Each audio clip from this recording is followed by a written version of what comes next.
Pasta 5. Faixa 1. 5. Você está sempre fazendo escolhas.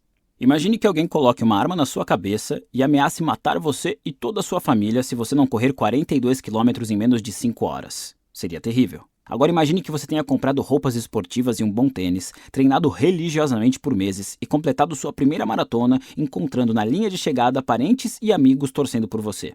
Poderia ser um dos seus grandes momentos, o de maior orgulho da sua vida. Exatamente os mesmos 42 quilômetros. Exatamente a mesma pessoa correndo essa distância. Exatamente a mesma dor, nas mesmas pernas. Mas quando você escolhe determinado desafio por livre e espontânea vontade e se prepara para isso, o evento se torna um marco glorioso na sua vida. Se é forçado, no entanto, pode ser uma das experiências mais apavorantes e dolorosas imagináveis. Muitas vezes, a única diferença entre um evento doloroso e um poderoso é a sensação de que escolhemos passar por aquilo, de que somos responsáveis pelo nosso destino. Se você está infeliz na situação atual, é provável que tenha a sensação de que o problema está, ao menos em parte, fora de controle, de que você não tem como resolvê-lo, de que aquilo lhe foi imposto, sem possibilidade de escolha. Quando acreditamos ter escolhido nossos problemas, nos sentimos empoderados. O oposto acontece quando achamos que eles nos foram impostos, nos sentimos vitimados e infelizes. Faixa 2. A escolha. William James tinha problemas. Problemas sérios. Embora pertencesse a uma família rica e importante, desde o nascimento, William enfrentava complicações de saúde que ameaçavam sua sobrevivência. Um problema oftalmológico que o deixou temporariamente cego na infância, um terrível mal digestivo que lhe causava vômitos constantes e o forçou a adotar uma dieta absurdamente específica, deficiências auditivas, espasmos tão violentos nas costas que passava dias sem conseguir se levantar ou mesmo se sentar. Em virtude da saúde frágil, William James passava a maior parte do tempo em casa. Quase não tinha amigos e se saía mal na escola. Passava os dias pintando. A arte era a única atividade que lhe agradava e também a única em que se considerava bom. Infelizmente, só ele achava isso. Ninguém comprava seu trabalho, mesmo quando William já chegara à idade adulta. Com o passar dos anos, seu pai, um empresário rico, começou a ridicularizá-lo pela preguiça e a falta de habilidades. Enquanto isso, o irmão mais novo, Henry James, se tornou um escritor reconhecido mundialmente. A irmã, Alice James, também construiu uma boa carreira como escritora. William era o esquisitão da família, a ovelha negra. Numa tentativa desesperada de salvar o futuro do jovem, o pai de William acionou seus contatos para conseguir uma vaga na Faculdade de Medicina de Harvard. Era sua última chance, alertou o pai. Se ele estragasse tudo, não haveria mais esperança. Mas William nunca se sentiu em casa nem em paz na Universidade de Harvard. A medicina não o atraía. Passava o tempo todo se sentindo uma fraude. Afinal, se não conseguia superar os próprios problemas de saúde, como poderia esperar ter energia para ajudar na saúde alheia?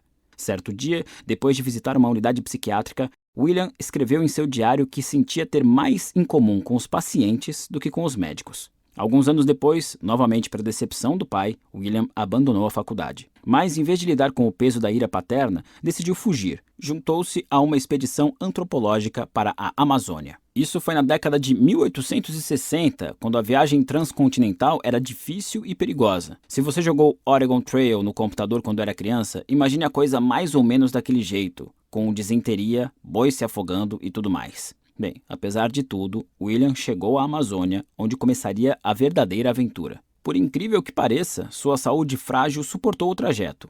Mas, logo no primeiro dia da expedição, William contraiu varíola e quase morreu ali mesmo na floresta. Foi quando os espasmos nas costas retornaram, tão dolorosos que o impediam de andar. Ou seja, estava magro e desnutrido por causa da varíola, imobilizado pelo problema nas costas e abandonado em plena floresta tropical, o restante da expedição seguira sem ele, sem ter como voltar. Ele provavelmente não resistiria à jornada de meses naquele estado. James acabou dando um jeito de voltar para a Nova Inglaterra, onde foi recebido por um pai decepcionado, mais do que antes. A essa altura, já não era mais tão jovem, tinha quase 30 anos. Ainda estava desempregado, tinha fracassado em tudo que tentara realizar e estava preso a um corpo pouco confiável que não tinha muitas chances de melhorar. Apesar das vantagens e oportunidades que tivera na vida, tudo dera errado. As únicas constantes pareciam ser o sofrimento e a decepção. William James caiu em depressão profunda e começou a pensar em suicídio. Certa noite, quando lia um texto do filósofo Charles Peirce,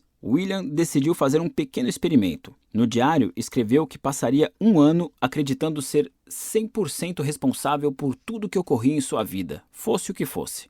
Durante esse período, ele faria tudo o que estivesse ao seu alcance para mudar sua situação, mesmo que as chances de dar certo parecessem nulas. Se nada melhorasse naquele ano, ficaria claro que ele realmente era impotente diante das circunstâncias da vida, e diante disso, William James se mataria.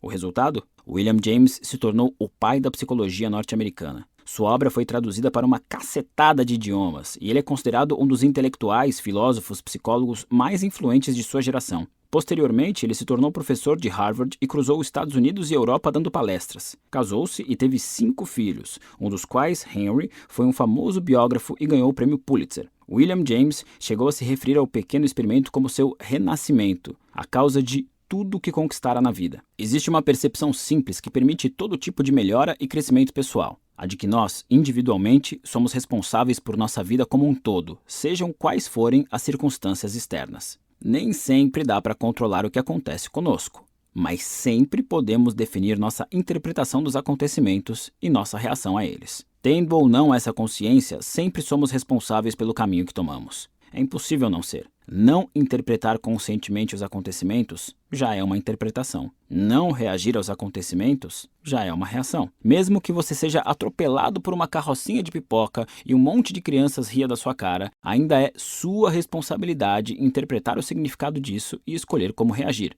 Gostemos disso ou não, estamos sempre assumindo um papel ativo no que acontece conosco e dentro de nós. Estamos sempre atribuindo significados a momentos e eventos. Sempre escolhemos ou reafirmamos os valores que norteiam nossos atos e os parâmetros segundo os quais avaliamos tudo o que nos acontece. Muitas das circunstâncias dependem unicamente do parâmetro de avaliação, não sendo intrinsecamente boas ou ruins. A questão é, estamos escolhendo sempre, de modo consciente ou não? Sempre. Isso tem íntima relação com o fato de que é impossível não se importar com coisa alguma. Mesmo, não se importar com nada ainda é se importar com alguma coisa. A pergunta que nos cabe fazer é, eu escolho me importar com o quê? Escolho basear minhas ações em quais valores? Escolho avaliar minha vida segundo quais parâmetros? E será que eu escolhi parâmetros bons? Bons parâmetros e bons valores?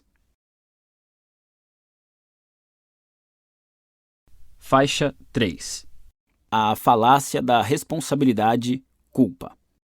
Anos atrás, quando eu era bem mais jovem e bem mais idiota, publiquei um post no meu blog que se encerrava mais ou menos assim. É como disse um grande filósofo, com grandes poderes vem grandes responsabilidades. Achei que soava legal, marcante. Embora eu não conseguisse lembrar quem era o autor da frase e minha pesquisa no Google tivesse sido infrutífera, eu postei mesmo assim. A frase era perfeita para o post. Uns 10 minutos depois chegou o primeiro comentário. Acho que esse grande filósofo é o tio Ben do Homem-Aranha. Como disse outro grande filósofo, putz, com grandes poderes vem grandes responsabilidades. São as últimas palavras do tio Ben logo antes de morrer pelas mãos de um bandido que Peter Parker deixa escapar. Ben morre, caído no meio da rua cheia de gente passando pra lá e pra cá, sem a menor razão de ser. Ben, o grande filósofo. Todo mundo já ouviu essa frase. Ela é muito repetida, em geral com ironia, depois de umas 7 cervejas. Uma daquelas citações perfeitas que parece muito inteligente, mas que basicamente só está dizendo algo que você já sabe, mesmo que nunca tenha pensado no assunto. Com grandes poderes, vem grandes responsabilidades. É verdade, mas existe uma versão melhor dessa frase que é realmente profunda. Basta trocar os substantivos de lugar. Com grandes responsabilidades, vem grandes poderes. À medida que assumimos a responsabilidade por nossa vida, mais poder adquirimos para mudá-la. Assim, aceitar-se responsável é o primeiro passo para resolver seus problemas. Um conhecido meu estava convencido de que não arranjava namorada porque era baixo demais. O cara era culto, interessante e bonito. Um bom partido, em teoria. Mas estava resolutamente convencido de que era desprezado pelas mulheres por ser muito pequeno. E como ele se julgava baixo demais, não saía muito. Nas poucas vezes que criava coragem e conversava com alguém, ficava atento aos menores indícios de rejeição à sua aparência física, e depois se convencia de que a mulher em questão não tinha gostado dele. Como é de se imaginar, a vida amorosa do cara era um marasmo. O que esse sujeito não percebia era que ele tinha escolhido o valor que o prejudicava. A altura. Na cabeça dele, ser alto era imprescindível para impressionar as mulheres. Não tinha jeito, ele estava ferrado. O valor que ele escolheu lhe tirava o poder e o colocava numa situação péssima. Não ser autossuficiente num mundo feito, na visão dele, para pessoas altas. Ele poderia ter adotado valores muito melhores para guiar sua vida amorosa. Só vou sair com mulheres que gostem de mim como eu sou. Seria um bom ponto de partida, pois se baseia em valores como honestidade e aceitação. Mas ele preferiu outro caminho. Provavelmente nem percebia que estava escolhendo um valor. Não sabia sequer que podia escolher. Mesmo sem perceber, ele era responsável pelos próprios problemas. Mesmo assim, continuava a reclamar. Mas eu não tenho escolha, dizia o barman. Não tem nada que eu possa fazer, as mulheres são superficiais, nunca vão gostar de mim. Sim, se um cara de pensamento limitado, mergulhado na autopiedade e que age de acordo com os valores de merda sofre rejeição, é culpa de todas as mulheres. Óbvio. Muita gente hesita em assumir a responsabilidade por seus problemas porque acredita que ser responsável por eles é ser também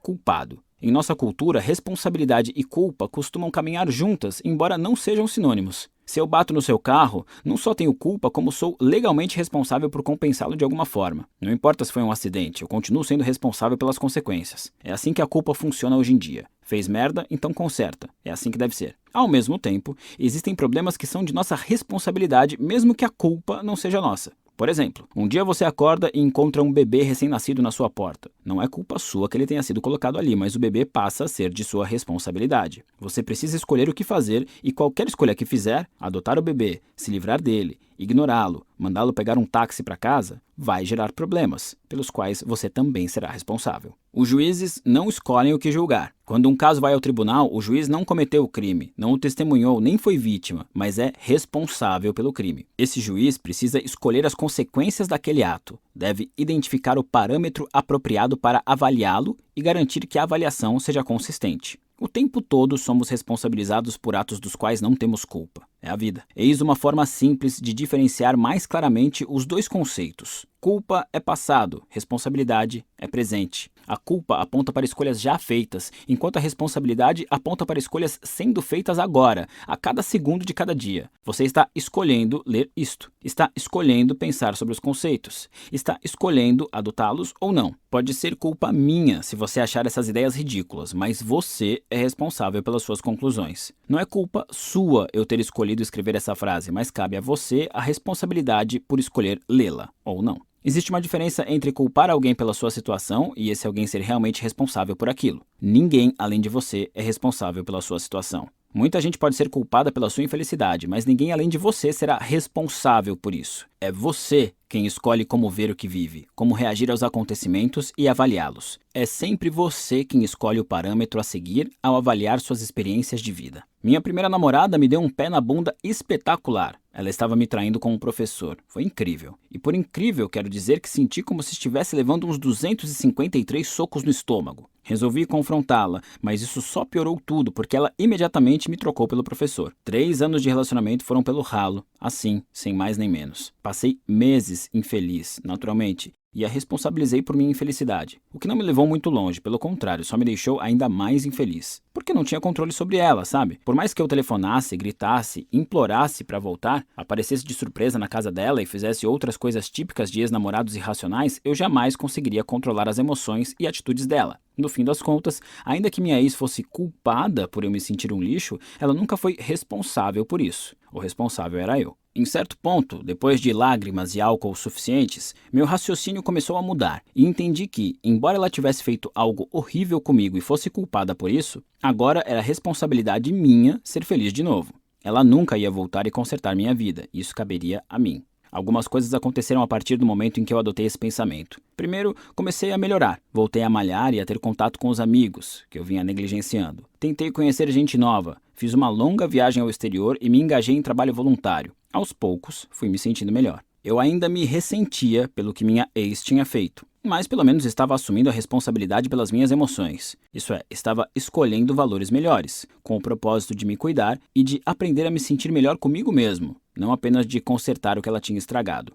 Aliás, essa baboseira de considerá-la responsável pelas minhas emoções deve ter sido parte do que a levou a me largar. Daqui a alguns capítulos falarei mais sobre isso. Cerca de 1 ano depois, começou a acontecer uma coisa engraçada. Quando eu relembrava nosso relacionamento, notava problemas que eu nunca tinha percebido. Problemas que eram culpa minha, que eu poderia ter resolvido. Percebi que talvez eu não tivesse sido um namorado muito sensacional e que ninguém trai o outro do nada, que para isso é preciso estar infeliz por algum motivo. Não estou dizendo que isso redime minha ex, nem pensar. É só que reconhecer meus erros me ajudou a perceber que talvez eu não fosse a vítima inocente que acreditava ser. Desempenhei um papel ao permitir que um relacionamento problemático durasse tanto tempo. Afinal, casais geralmente têm valores parecidos, e se namorei alguém com valores deturpados por tanto tempo, o que isso dizia sobre mim e meus valores? Aprendi do pior jeito possível que se as pessoas com quem você se relaciona são egoístas e prejudicam outras pessoas, é provável que você também seja assim, mesmo que não saiba disso. Ao avaliar o passado, vi sinais de alerta na personalidade de minha ex, sinais que na época escolhi ignorar ou deixar pra lá, e isso foi culpa minha. Percebi também que eu não tinha sido o melhor namorado do mundo. Na verdade, muitas vezes eu era frio e arrogante com ela. Outras vezes não a valorizava, a ignorava e a magoava. Essas falhas também foram culpa minha. Meus erros justificaram o dela? Não. No entanto, mesmo assim, assumi a responsabilidade de nunca mais cometê-los e de nunca mais negligenciar os mesmos sinais. Tudo isso na esperança de nunca mais sofrer as mesmas consequências. Assumi a responsabilidade de me forçar para tornar meus futuros relacionamentos românticos muito melhores. E fico feliz em informar que consegui. Nunca mais fui traído, nunca mais levei os 253 socos no estômago. Assumi a responsabilidade pelos meus problemas e os mantive em mente para melhorar nesses aspectos. Assumi a responsabilidade pelo meu papel naquele relacionamento e busquei melhorar nos posteriores. E quer saber? Esse pé na bunda, embora tenha sido uma das experiências mais dolorosas pela qual passei, foi também uma das mais importantes e impactantes da minha vida. Acho que inspirou muito crescimento pessoal. Esse único problema me ensinou mais do que muitas vitórias. Todo mundo adora assumir a responsabilidade por tudo de bom e feliz que acontece. Muitas vezes tem até briga por esse crédito. No entanto, assumir a responsabilidade pelos nossos problemas é muito mais importante, porque é daí que vem o verdadeiro aprendizado. É daí que vem o progresso. Culpar os outros é apenas escolher sofrer. Faixa 4. Reagindo à tragédia. E quanto aos eventos realmente trágicos? Muita gente pode assumir a responsabilidade por problemas relacionados ao trabalho e talvez por ver TV demais quando deveria estar brincando com os filhos ou sendo produtiva. Mas quando o assunto são tragédias, a reação automática é puxar a cordinha da emergência no trem da responsabilidade e saltar logo que ele para. Algumas coisas são simplesmente dolorosas demais para assumir.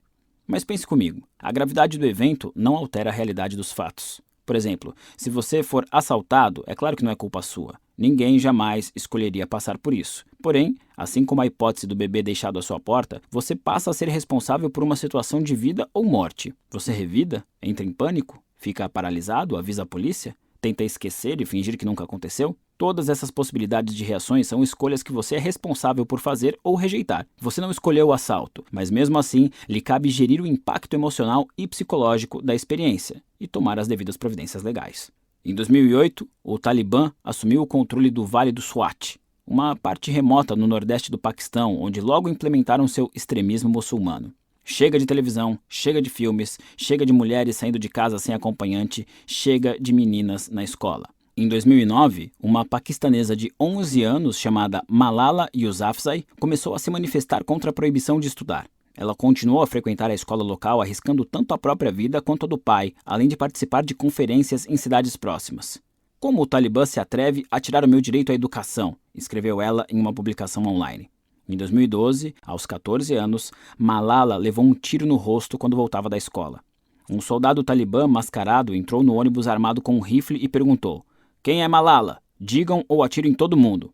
Malala se identificou, uma escolha incrível por si só, e o homem atirou na cabeça dela na frente de todos os passageiros. Malala entrou em coma e quase morreu. O Talibã afirmou publicamente que, se sobrevivesse, seria morta junto com o pai. A menina sobreviveu. Hoje, autora de um best-seller, Malala ainda fala sobre a violência e a opressão contra mulheres em países muçulmanos.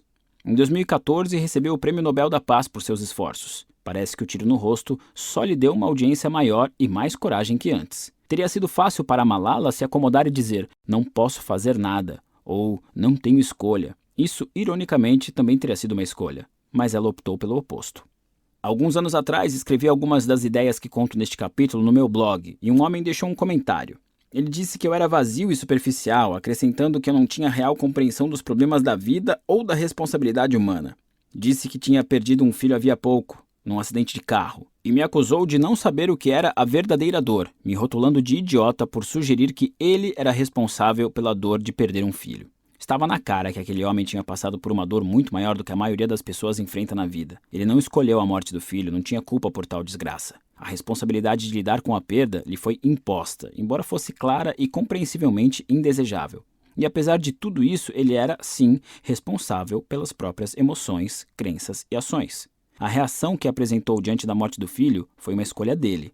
As dores, de todos os tipos, são inevitáveis, mas podemos escolher o que elas significam para nós. Alegar que não tinha escolha e que só queria o filho de volta é por si só uma escolha, uma entre as muitas formas possíveis de lidar com esse tipo de dor. É claro que eu não disse nada disso a ele. Estava ocupado demais, ficando horrorizado e pensando que talvez eu realmente não tivesse autoridade nem conhecimento para tal discurso. É um dos riscos desse tipo de trabalho. Um problema que eu escolhi e um que era minha responsabilidade resolver. No início eu me senti muito mal. Depois de alguns minutos comecei a ficar zangado. As objeções dele tinham pouco a ver com o que eu estava dizendo. Me tranquilizei. Além do mais, como assim? Não é porque eu não perdi um filho que eu também não tenha sofrido muito nessa vida. Então usei meu próprio conselho. Escolhi qual seria meu problema. Eu podia ficar bravo com aquele homem e discutir com ele, tentar comparar a dor dele com as minhas, mas isso só nos tornaria idiotas e insensíveis. Ou podia escolher um problema melhor, praticar a paciência, ser mais compreensivo com meus leitores e ter aquele homem em mente sempre que escrevesse sobre dor e trauma a partir de então. E foi o que eu tentei fazer. Respondi apenas que sentia muito pela dor dele. O que mais eu podia dizer? Faixa 5. A genética aleatória. Em 2013, a BBC reuniu meia dúzia de adolescentes com transtorno obsessivo-compulsivo, TOC, e os acompanhou durante terapias intensivas que os ajudaram a superar seus pensamentos indesejáveis e comportamentos repetitivos. Entre eles estava Imogen, uma garota de 17 anos que tinha uma necessidade compulsiva de tocar todas as superfícies pelas quais passava. Se não fizesse isso, era dominada por pensamentos horríveis sobre a morte de sua família. Havia também Josh, que precisava fazer tudo com os dois lados do corpo. Apertar a mão de uma pessoa com a mão direita e a esquerda, comer com ambas as mãos, passar por uma porta com os dois pés e assim por diante. Se não igualasse os lados, ele sofria graves ataques de pânico. Já Jack tinha a clássica fobia de germes, por isso se recusava a sair de casa sem luvas. Fervia água para beber e se negava a comer qualquer coisa que não tivesse sido lavada e preparada por ele mesmo. O TOC é um transtorno mental que pode ser controlado, e como veremos, esse controle se resume a equilibrar os valores do indivíduo diagnosticado. A primeira coisa que os psiquiatras desse projeto fazem é dizer aos jovens que eles devem aceitar as imperfeições de seus desejos compulsivos. Por exemplo, quando Imogen tem pensamentos horríveis sobre a morte dos familiares, ele deve aceitar que eles podem de fato vir a morrer e que não há nada que ela possa fazer para impedir isso. Ou seja, Imogen é informada de que os acontecimentos não são culpa sua. Josh é convencido a aceitar que, a longo prazo, equalizar todos os seus comportamentos para torná-los simétricos prejudica sua vida mais do que os ocasionais ataques de pânico. E Jack é lembrado que, por mais que se esforce, os germes sempre estarão presentes e sempre podem infectá-lo. O objetivo é fazer esses jovens reconhecerem que seus valores não são racionais, que na verdade sequer são valores deles, e sim advindos do transtorno, e que, ao segui-los, estão prejudicando a própria vida. O passo seguinte é encorajar esses adolescentes a escolher um valor mais importante que o imposto pelo transtorno, e então se concentrar nele. Para Josh, isso se dá através da possibilidade de não precisar esconder seu distúrbio dos amigos e familiares o tempo todo, da perspectiva de ter uma vida social normal e funcional. Para Imogen, é a ideia de assumir o controle de seus pensamentos e sentimentos e voltar a ser feliz. E para Jack, é a capacidade de ficar longe de casa por longos períodos sem sofrer episódios traumáticos.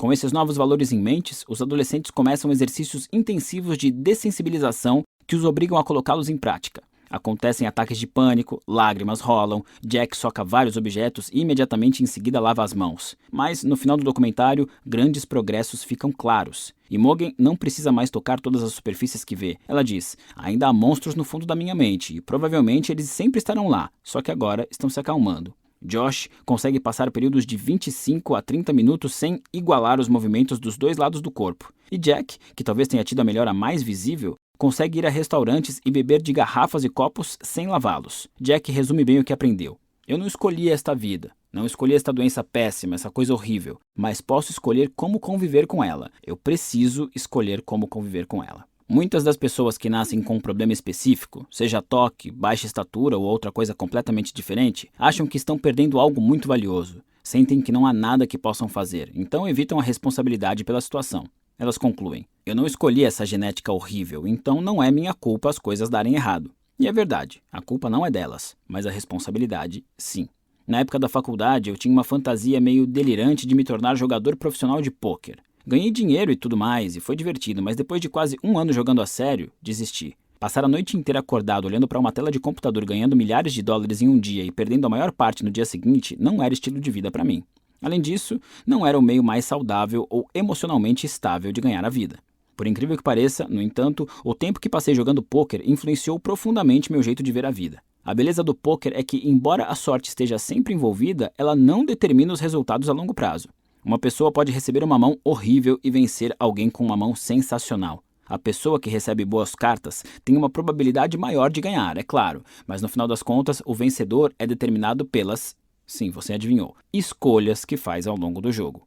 Eu vejo a vida da mesma forma. Todos nós recebemos cartas aleatórias no início do jogo, alguns cartas melhores. E embora seja fácil nos fixar no que está na mão e sentir que nos ferramos, na verdade o jogo está nas escolhas que fazemos com essas cartas, nos riscos que decidimos correr e nas consequências com as quais escolhemos viver. Quem, de maneira consciente, faz as melhores escolhas diante das situações que se apresentam, acaba ganhando no pôquer e na vida.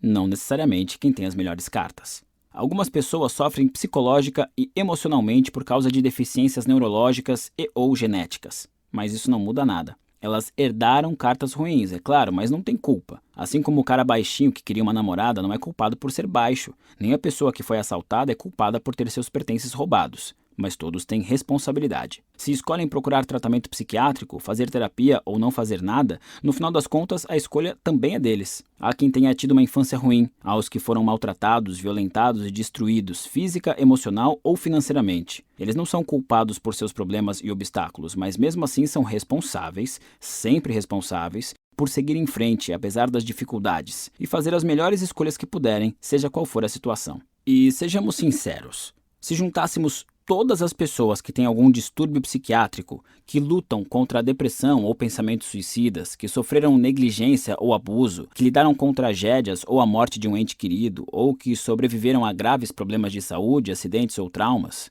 se reuníssemos todas essas pessoas e as colocássemos na mesma sala, provavelmente teríamos que reunir toda a humanidade, porque ninguém sai da vida incólume. Algumas pessoas têm problemas piores que a maioria, é claro. Algumas se tornam vítimas dos incidentes mais terríveis. Por mais que isso nos entristeça e perturbe, é preciso lembrar que, no final das contas, não muda nada em relação à equação de responsabilidade sobre nossa situação individual. Faixa 6. Injustiça chique.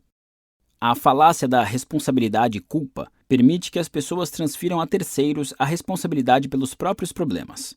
Essa capacidade de aliviar a responsabilidade através da culpa confere uma euforia temporária e um sentimento de retidão moral.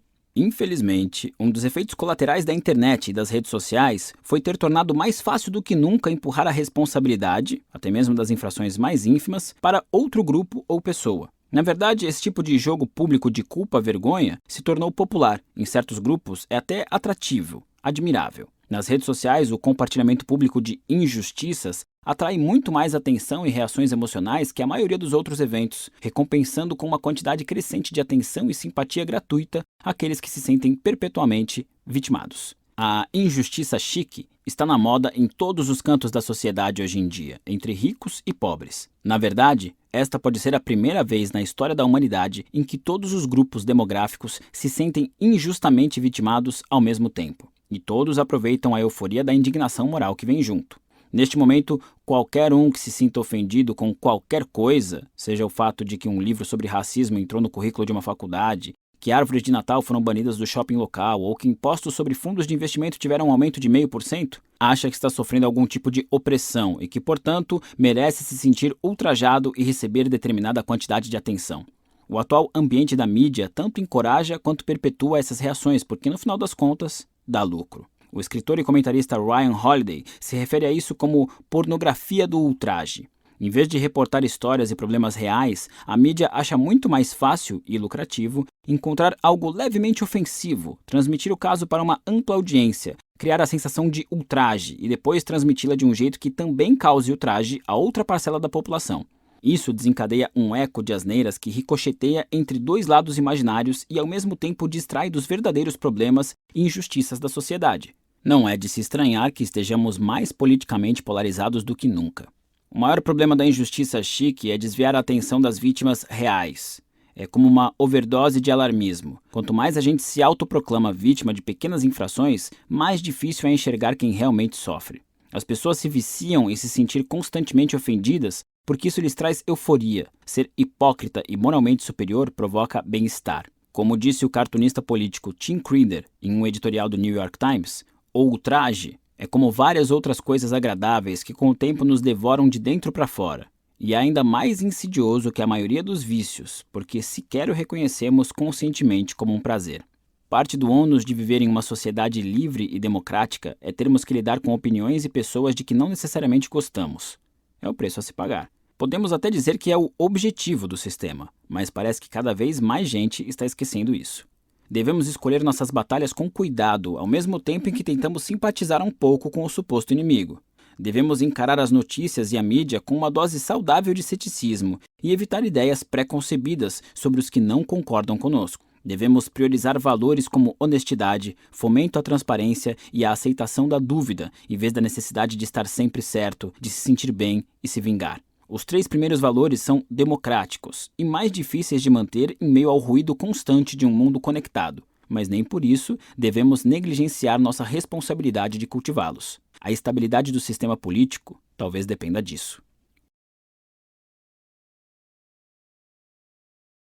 Faixa 7. Não existe caminho.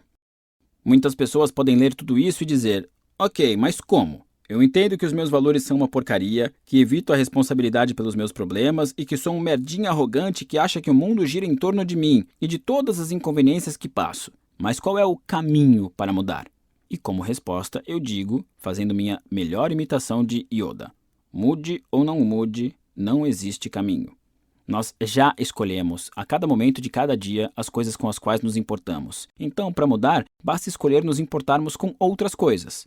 É simples assim, só que não é fácil. Não é fácil porque no começo você vai se sentir um fracassado, uma fraude, um idiota, vai ficar nervoso, vai surtar. Talvez se irrite com sua esposa, seus amigos ou seu pai. Alterar seus valores e as coisas que considera importantes traz esse tipo de efeitos colaterais, que são inevitáveis. É simples, mas dificílimo. Vamos analisar alguns desses efeitos colaterais. Você vai se sentir inseguro, eu garanto. Devo mesmo desistir disso? Será que é o certo a fazer? Abrir mão de um valor no qual você se apoiou durante anos causará desorientação, como se você não soubesse mais diferenciar o certo do errado. É difícil, mas é normal. Em seguida, vai se sentir um fracassado, tendo passado metade da vida se avaliando através do valor antigo. Ao mudar suas prioridades e medidas, você não vai se reconhecer. Será como jogar fora algo no qual você confiava, e isso invariavelmente trará um sentimento de fraude ou desvalorização. Esse desconforto também é normal. E, sem dúvida, você vai enfrentar rejeições. Muitos dos relacionamentos da sua vida foram construídos em torno dos valores escrotos que você tinha. Então, no momento em que abre mão deles, no momento em que decide que estudar é mais importante que se divertir, que se casar e ter uma família é mais importante do que fazer sexo sem compromisso, que ter um trabalho no qual você acredita é mais importante do que simplesmente ganhar dinheiro, essa reviravolta reverbera em seus relacionamentos. Muitos deles acabam explodindo bem na sua cara. Isso também é normal e também vai ser desconfortável. São efeitos colaterais necessários, embora dolorosos, de escolher se importar com outras coisas, coisas muito mais importantes e dignas de sua energia. À medida que for reavaliando os seus valores, você enfrentará resistência interna e externa, e, sobretudo, vai se sentir inseguro e se perguntar se o que está fazendo é errado. Como veremos, isso é bom.